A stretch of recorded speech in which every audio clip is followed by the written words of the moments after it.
திருப்பாவை பாசுரம் 25. ஒருத்தி மகனாய் பிறந்து ஓரிரவில் ஒருத்தி மகனாய் ஒளித்து வளர தரிக்கிலானாகி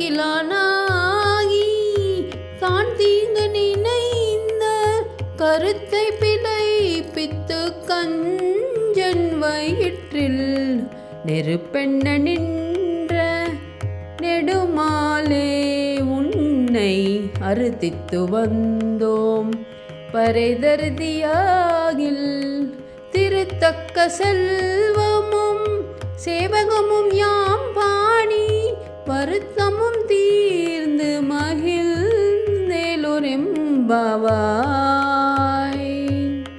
திருப்பாவை 25ஆம் பாடல் ஒருத்தி மகனாய் பிறந்து என்பது கம்சனின் அச்சத்தையும் கண்ணனின் தெய்வீக லீலையையும் விளக்கும் பாடல். இங்கு ஆண்டாள் கண்ணனின் பிறப்பு, வளர்ப்பு, கம்சனின் தீய எண்ணம், இறைவனின் அருள் ஆகியவற்றை வரி வரியாக எடுத்துரைக்கிறார். ஒருத்தி மகனாய் பிறந்து ஓரிரவில் தேவகியின் மகனாக கண்ணன் பிறந்தான். பிறந்த உடனே யசோதையின் இல்லத்தில் ஒளிந்து வளரச் சென்றான். ஒருத்தி மகனாய் ஒளித்து வளர யசோதையின் மகனாக மறைந்து வளர்ந்தான். இது கம்சனின் கொடூரத்திலிருந்து தப்பிக்க நடந்தது. தரிக்கிலான் ஆகித்தான் தீங்கு நினைந்த கம்சன் கண்ணன் யசோதையிடம் வளர்வதை சகிக்க முடியவில்லை. அவனை அழிக்க வேண்டும் என்ற தீய எண்ணம் கொண்டான். கருத்தை பிளப்பித்து கஞ்சன் வயிற்றில். கம்சனின் தீய எண்ணம் வீணானது.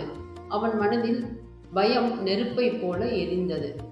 நெருப்பென்ன நின்ற நெடுமாலி, அந்த நெருப்பை உண்டாக்கியவன் நெடுமால், அதாவது விஷ்ணு. கண்ணன் கம்சனின் தீய எண்ணத்தை அழித்தான். உன்னை அறுத்தித்து வந்தோம் பறை தருதி யாகில். ஆண்டாலும் பாவை நோன்பு செய்யும் பெண்களும் கண்ணனை வேண்டுகின்றனர். நாங்கள் உன்னை வணங்கி வந்தோம், பறை தருவாயாக என்று பிரார்த்திக்கின்றனர். திருத்தக்க செல்வமும் சேவகமும் யாம் பாடி. கண்ணன் அருளால் கிடைக்கும் செல்வமும் சேவையும் பக்தர்களுக்கான பணிகள் பாடுவோம். அவன் பெருமையை புகழ்ந்து பாடுவதே எங்கள் நோக்கம். வருத்தமும் தீர்ந்து மகிழ்ந்தேலோர் எம்பாவாய். கண்ணனை பாடுவதால் துன்பங்கள் நீங்கும், ஆனந்தம் மகிழ்ச்சி நிறைந்த வாழ்க்கை கிடைக்கும்.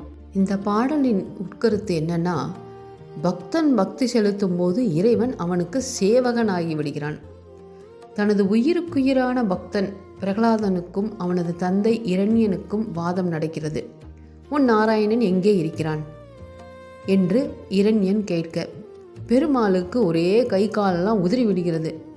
உடனே உலகிலுள்ள எல்லா ஜீவன்களுக்குள்ளும் அவன் சென்று விட்டான். ஒரு அணுவை கூட அவன் பாக்கி வைக்கவில்லை.